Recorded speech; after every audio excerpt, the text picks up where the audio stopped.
All right, good afternoon, everybody. Thank you for attending today's seminar for the U.S. Society for Ecological Economics. My name's John Palomeni. I'm the immediate past president of USSEE.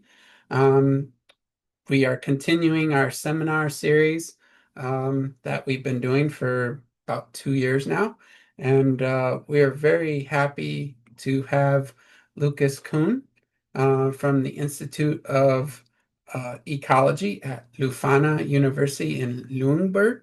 Hopefully, I got that relatively close. He's a PhD candidate there. His paper is very interesting, and I hope you'll find it as interesting as I do, and I think you will. And we very much look forward to your seminar. So thank you very much, Lucas. We appreciate you doing this today.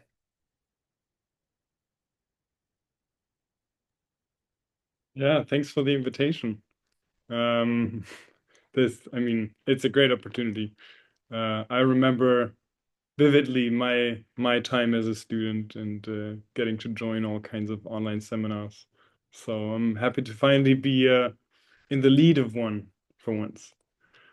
Can you give me a sign if you see my presentation all right again? It looks perfect. Amazing. Yeah, welcome. Thanks for the invitation. Welcome to my presentation. I am going to be presenting my first paper of my PhD, which has been published in the Journal of Ecological Economics. And it has the wonderful title, How Methods Influence the Nature's Values We Find, a comparison of three value elicitation methods. I want to briefly introduce myself. I've come to appreciate this as a good practice. So my name is Lucas. I am I just finished my PhD actually on plural values of grasslands. Originally, I was going to work on the social ecological restoration practice of grasslands, but somehow it turned into something on value articulating institutions. So I consider myself some sort of a generalist. I'm an intern transdisciplinary scientist. I gather my knowledge not from any particular field or discipline. I kind of take it from everywhere. So um, I'm most interested in institutions and values. I try to understand individual and collective institutions that lead to sustainable and unsustainable human nature relations. And that has led me to getting to study space governance and in previous years, and now it led me to investigate how, in a very local context, grassland restoration works from a socio-ecological perspective. Oh, and of course, I love nature. I enjoy anything from the little bugs in my backyard all the way to the beautiful landscapes of Romania, the mountains. So yeah, that is so much for me. And with that, I think it's time to discuss the paper.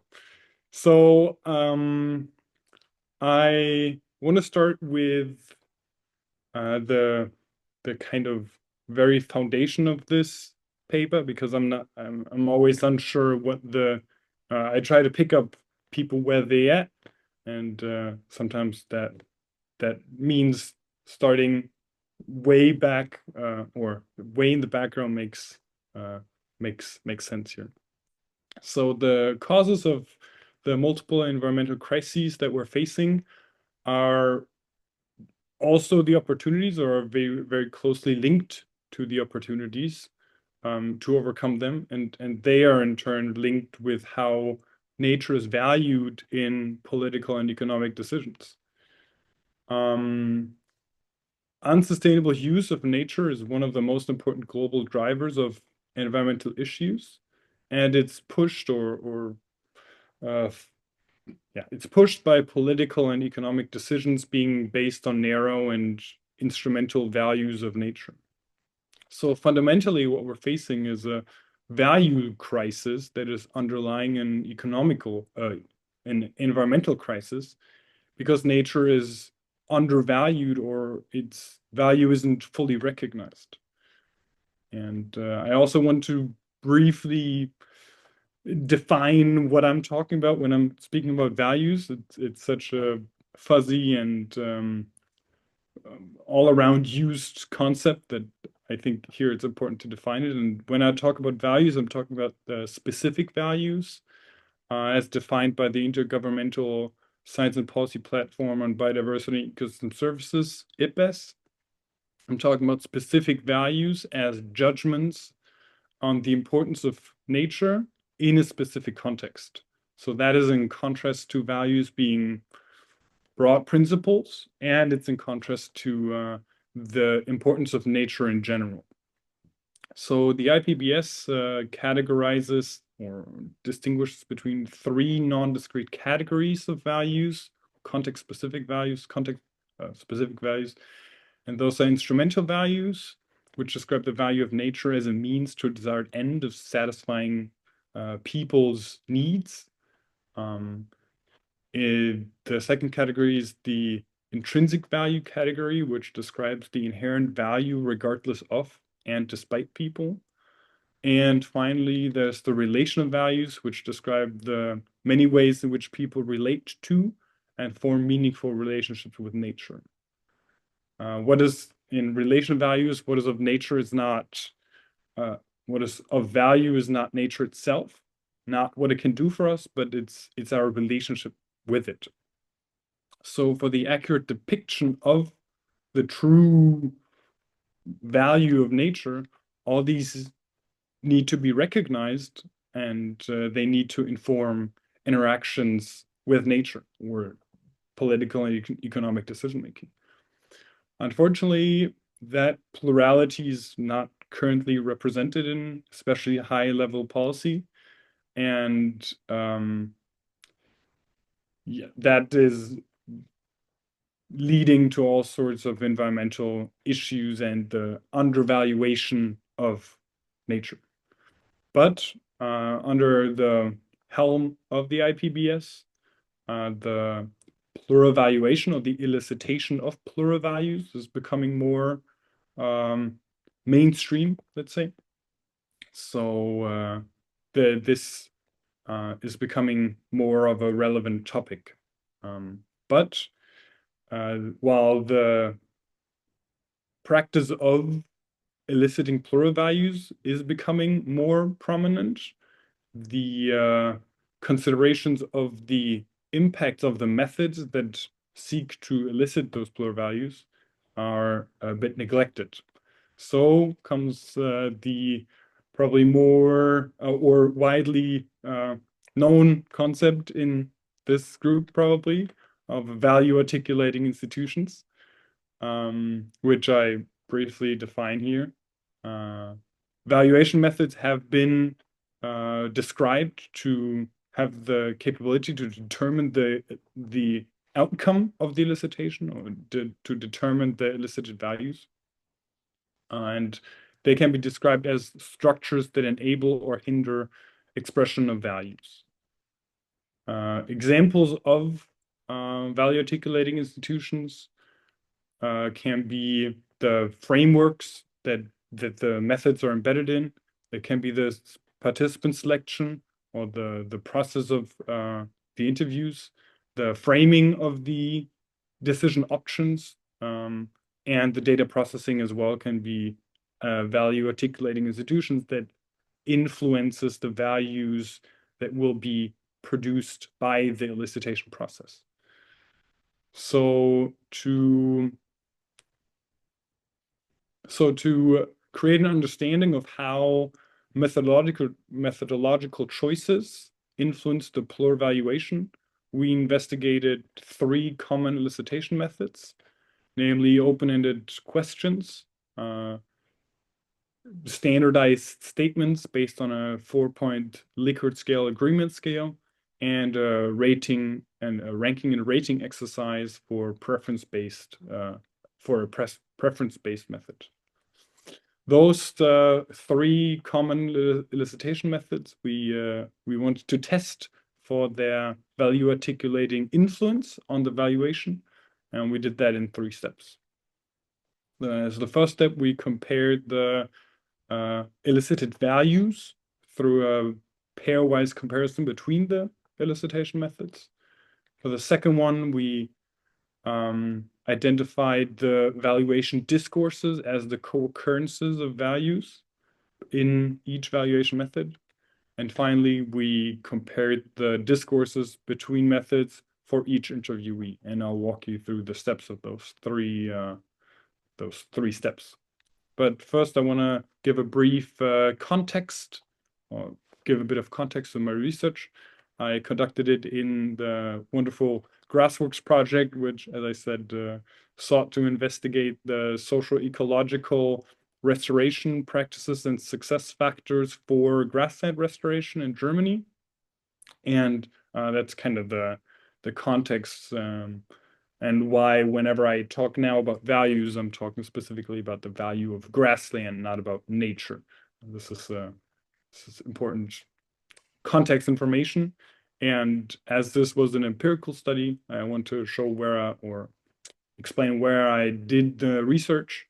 So I did that in northern Germany, in an average district of northern Germany where grasslands are both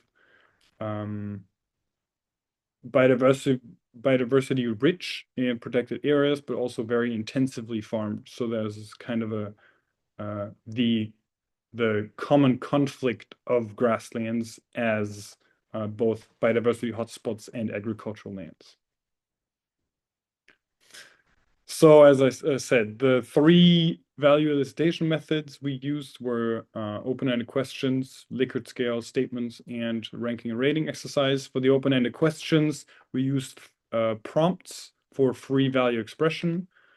We asked interviewees for their connection with grasslands, what they value in grasslands and why, how grasslands contribute to their lives, and why grassland restoration or the maintenance of species richness in grasslands is important to them. The Likert scale statements were based on 22 value statements where we standardized the value categories that were based on empirical research on plural valuation. We specified those for grasslands and then we read a list of 22 instrumental, intrinsic, and relational value statements to the interviewees and asked for their agreement or disagreement with the statements based on the 4-point Likert scale. And finally, we presented the interviewees a ranking and rating exercise for the prioritization and the relative importance of the values. And that was based on the most agreed statements from the previous exercise. And we asked them to give us their top 5 of values that they agreed with and distribute 10 points to those statements. And with that, so the first step of the analysis of those 3 elicitation methods was the comparison of the elicited values.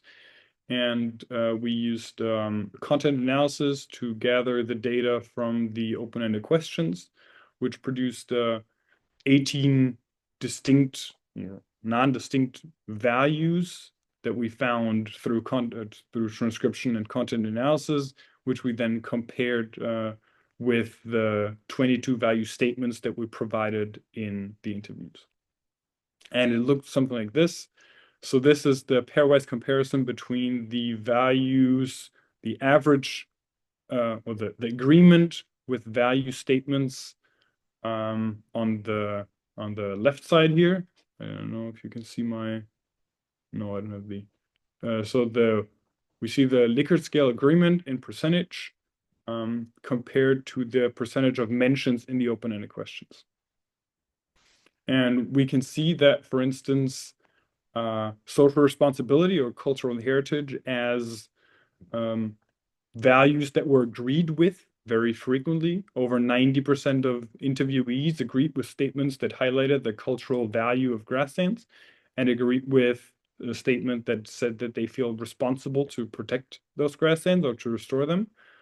But less than 30% of people, the same people, expressed those types of values in their own open and free expressions of values as response to the open-ended questions.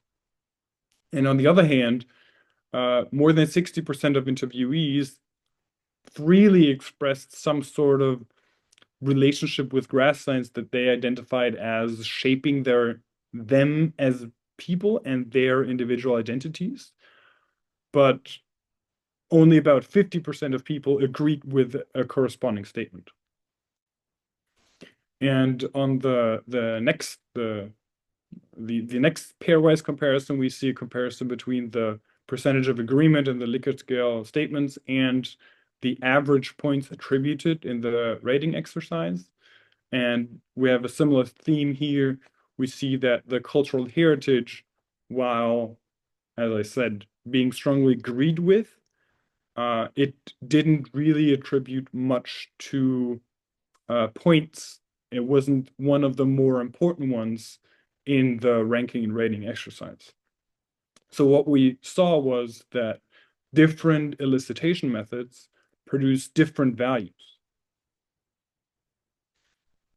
The second step of our analysis was the identification of value discourses as the co-occurrences and covariances of values, which we identified by or through multiple correspondence analysis and principal component analysis to identify the covariance and co-occurrence between values that converge or that are commonly referred to together or agreed with together, and those we identified as discourses.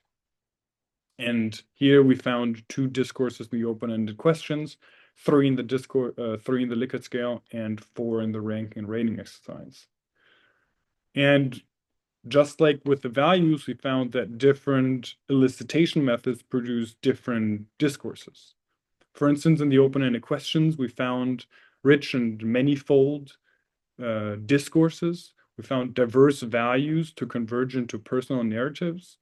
And an example for that is the framing of farming as a good and culturally important way of life, seeing the convergence of relational values with those of instrumental farming-related agricultural values. The Likert scale statements produced a discourse, for instance, that covered a very broad valuation. So there was a strong and diverse reasoning for valuing nature and for the value of nature. It was a plethora of those, or many of those 22 value statements converging, being highlighted by interviewees. So those usually went beyond the expressibility. On average, we had like 8 to 10 values expressed in the open-ended questions, and then people could or agreed with on this broad valuation discourse with up to, I think, 20 different statements that went beyond their expression in the open-ended questions.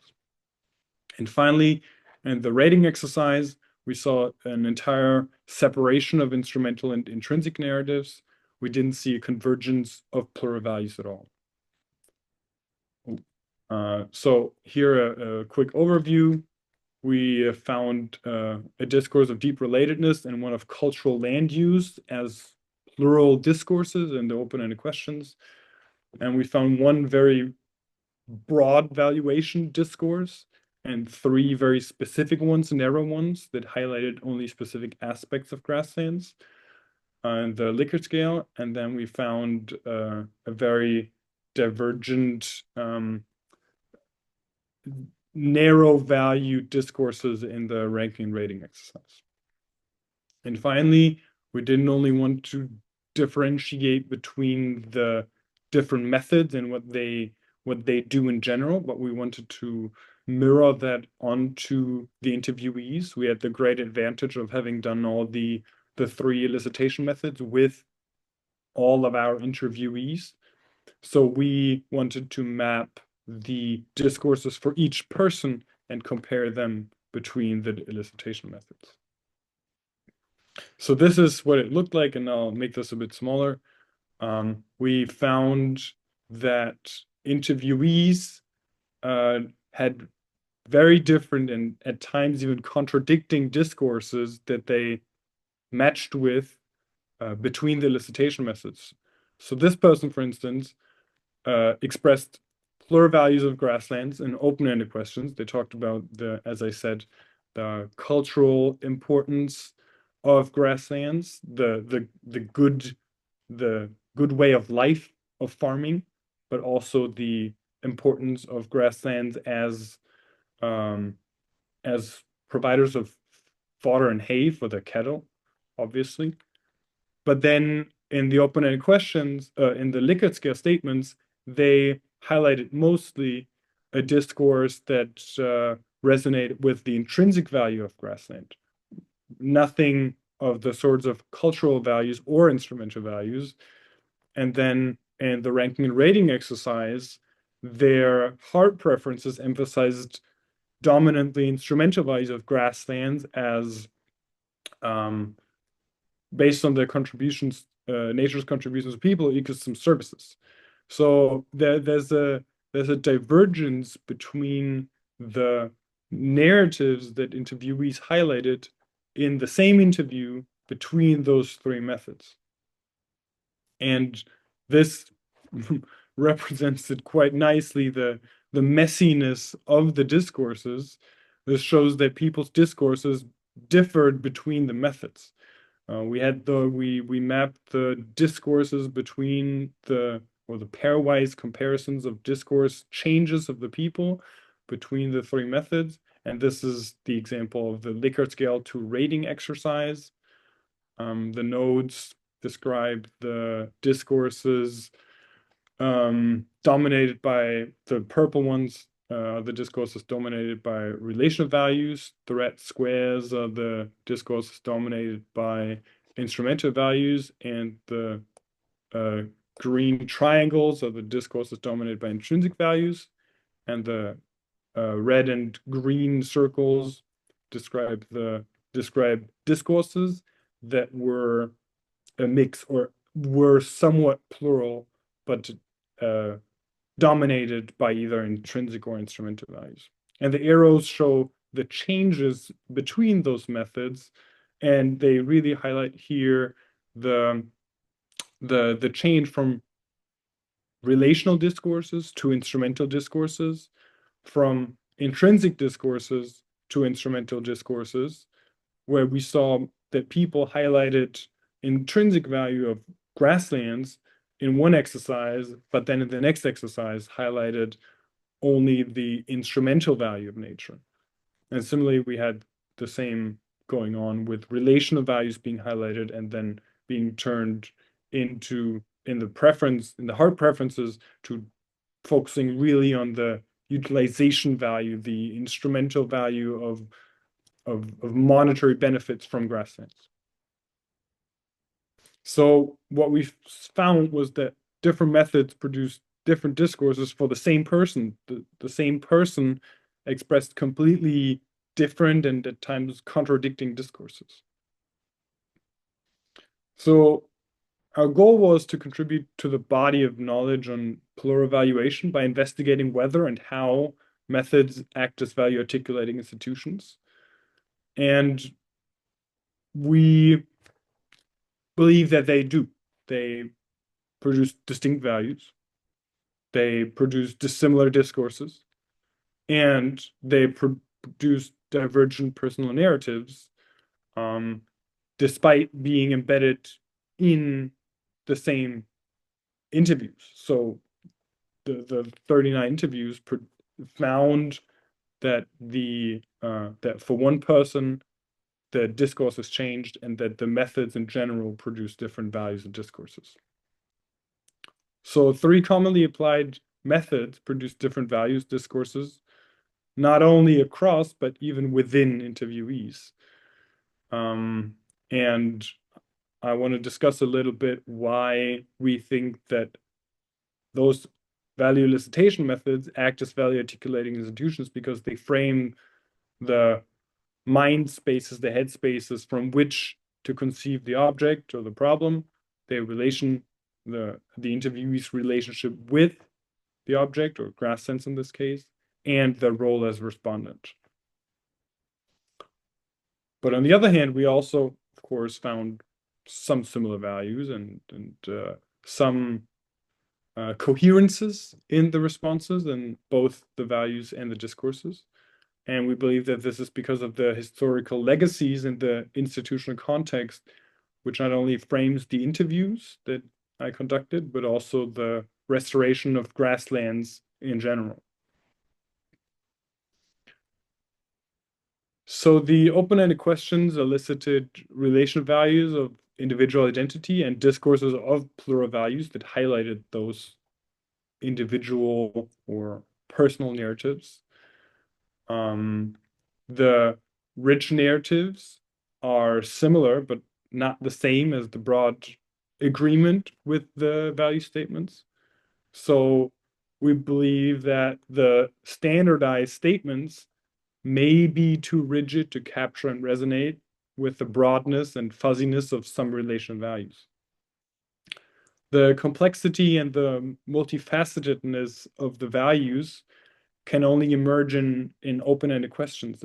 Those open-ended questions allow both the personal expression and the occurrence of, or the blending of values that can't connect in the agreement based exercise. And they also offer a space to reflect on the relationship.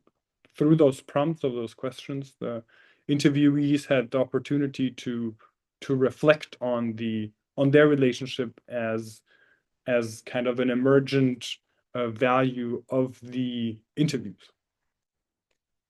And even though we found some similar values between the elicitation methods, they converged into different discourses, and thus we found that the open-ended questions, the open reflection in those open-ended questions, provided an emergence of connections between values versus the discretization of the value statements that are becoming more relevant, more prominent in attempts of plural valuation. But on the other side, we also found that the dichotomy between the intrinsic and instrumental values in the rating exercise very much reflect the traditional narratives and the historical legacies of nature conservation and restoration. So the kind of constant in the context of these interviews was both the historical legacies and the framing of the interview. So the historical legacies of conservation having been motivated by both instrumental values of the ecosystemic value of nature as a means to an end to satisfy both people's needs and necessities, for the regulating capacities, the providing ecosystem services, on the one hand, but on the other hand, the intrinsic value, the moral value of having to protect nature, to conserve it, and to restore it to good condition has also served politically and especially in not politically, but in the realms of NGOs and civil society, yes, as rationales to encourage conservation and restoration of nature.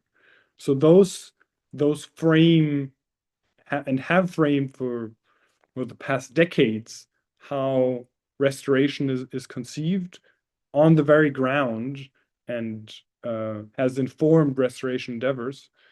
And in a very similar way, this context of the interviews within a restoration project, we very much focused on identifying actors that work on biodiversity, work with extensive management of grassland, work with restoration. So the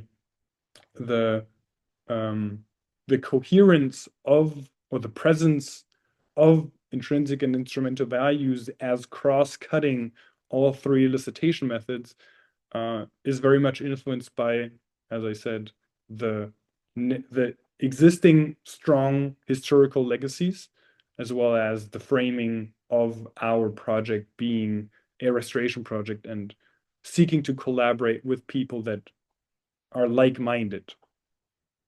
And finally, I think this study not only showed the value articulating influence as a kind of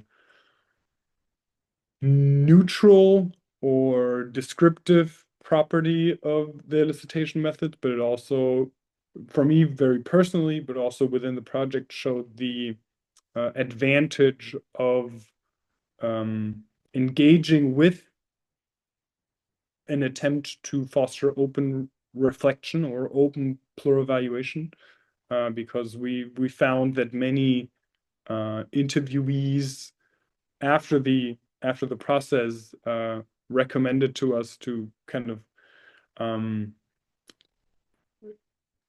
emphasize this approach and to institutionalize this approach of having people reflect on their relationship and not only prompt the open-ended questions, but also to give the prompts, to give the statements as a tool of reflection. So we really found that not only is there a value articulating influence, but that the combination of different plural evaluation methods has a very positive effect on the kind of the inner transformation, well, temporarily, but a reflective property of interviewees and restoration actors. So as kind of a very practical articulation of plural values. And with that, I think that's the findings of the paper. I hope I didn't forget anything important. So thank you for your attention. I believe I will stop sharing. Is that right? Sure. We have time for questions and comments. So first of all, thank you for an excellent presentation on an interesting topic. I know a number of people have been asking for some research presentation on things like this, and it was excellent, very well done, and we really appreciate it.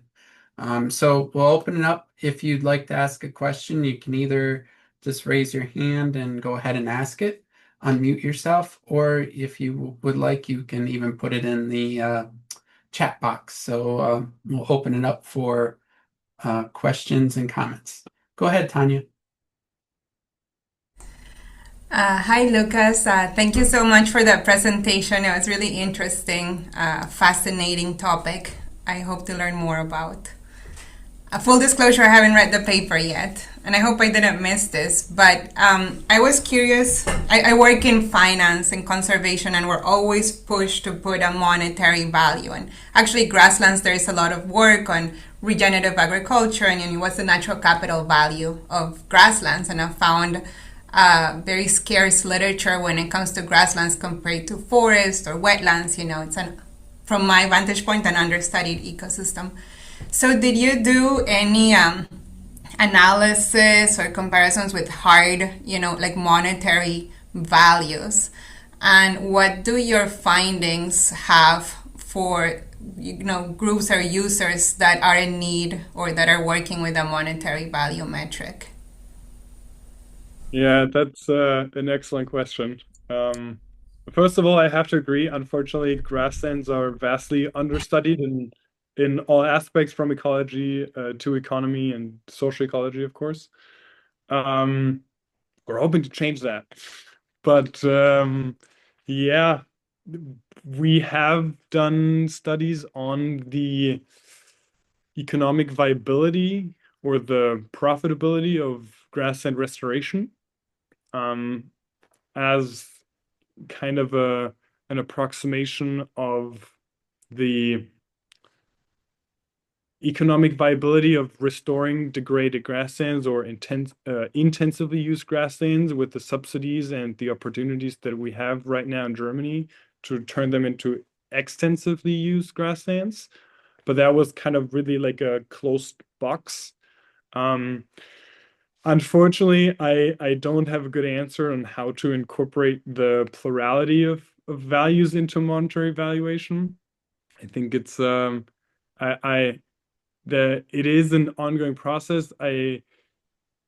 It's I mean, the monetary valuation is the most criticized part of valuation in kind of my field and thinking right now in the IPBS context. But I know that people are working on incorporating plural values in different forms of economic frameworks. I believe there was just a paper published by Kenter et al. Um, I I can look it up. In the next question, I have it on my computer. I can find the title for you. But in general, it's very difficult to assign monetary value to, especially, I mean, the intrinsic values, of course, but especially the relational values, because they're so context specific and because they are non-commensurable. So there's not really a way to measure the monetary value of culture or of identity. So in the very sense of the concept of those values, those specific values, the relationship between instrumental and relational values is a very difficult one, especially in terms of, they can come together, as I said, with the cultural land use value, but exchanging them and assigning to them monetary values is very difficult. But I'll definitely look for the paper for you if you give me a second. Thank you. Appreciate it. And maybe just one more thing. Working as well, the relational value concept has come up a lot with the application of valuation to tribal lands, where in the attempt to be more true to, let's say, some of the principles of some of the tribes we're working with, where relational value is kind of the prime, what do you call it, framework for understanding nature. So, even with working with tribes, they also ask, is there a way to include relational value in this work? And so I look forward to any literature you can share and maybe contact you offline. Thanks.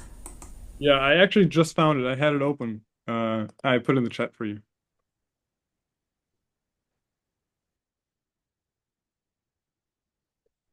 Right. So are there any other questions or comments?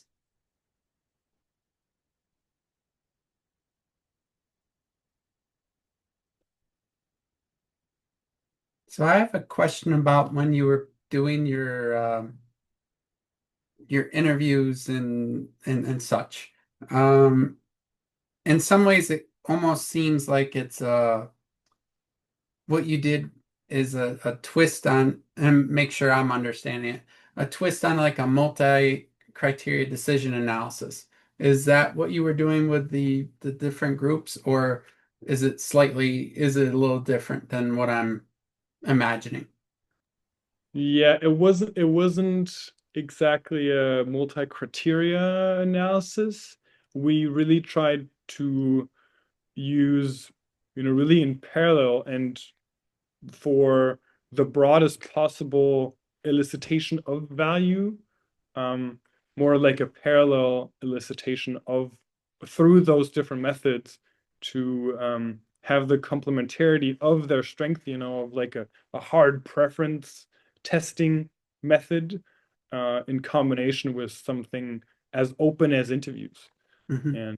And so it wasn't this was only the first step of this was in the very beginning of the 4-year project that I've been part of. So this wasn't necessarily to inform the decision making that was supposed to be the result of the project, but more as like an entry and as a basis for the deliberation between the actors. This turned into a transdisciplinary project and a real laboratory, if that's a concept to you. So it was more the opening and the baseline for the negotiation of the actors themselves, more than as kind of a list of values to inform a decision process. Great. Thank you. Anita, please go ahead. Hi, thank you so much for your presentation. It was really interesting, and it's nice to see my home university represented. I did my undergrad at the Leuphana. I think you've largely touched on it already, and I think the paper you shared is also in that direction, but I just wanted to ask you, kind of following up on the two previous questions, what would your take be on how to include what you found now to inform decision-making processes? I mean, you said probably maybe this can work more on a deliberative process rather than having some specific quantified process, but I was just curious what your thoughts are.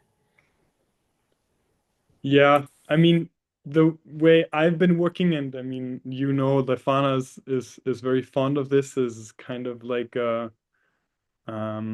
deliberative approach, the transdisciplinary approach, the bottom-up approach, the, of local action, of collective action. So the way we did this was we went to Landkreis Gifhorn, just an hour south of here, and we worked with the actors there for them to institutionalize their own restoration goal, their own restoration policy. So this really broad incorporation of plural values works best when it's a deliberative format and when the formal and informal institutions of those actors can surface together and be discussed openly between them to then inform action.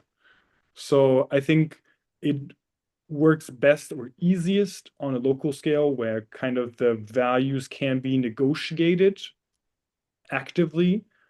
And then towards the higher level of decision making, I believe this is a synthetic process that we as researchers can do, which IPBS has been doing now, and which other communities are doing as well, of making decision and policy making aware of the plurality of values and kind of stepping away from the reductionist idea of assigning monetary value to anything and simple, straightforward trade-offs between values.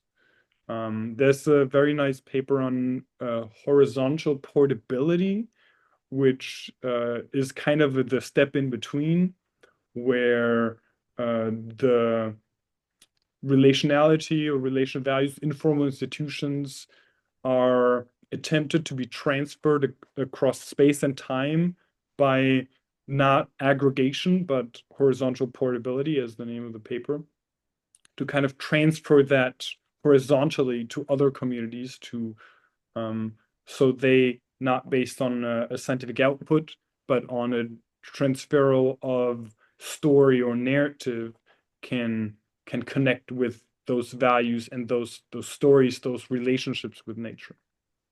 So it's really difficult to make the complexity of human nature relationships into a straightforward answer or indicator. So I believe that it's not the we need to manage to communicate and to negotiate that complexity and the context specificity of nature more than to aggregate it into something abstract or reduced. Does that make sense? Thank you. Are there any other questions or comments?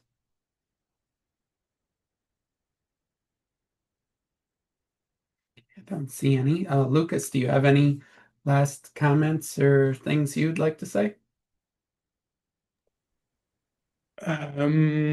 No, I mean, if anyone is interested in or really interested in extending the concept of value articulating institutions just because it's such a wonderful concept. Soon, I believe very soon, my dissertation will become available online, and that one expands the concept of value articulating institution beyond kind of the methodological realm. It explores it in the context of restoration in general and the relationship between research, policy, formal, informal institutions. So yeah, if you're really in love with value articulating institutions as a concept, you should definitely read that. If not, it's very abstract and yeah. Right. Well, we want to thank you once again for a great presentation.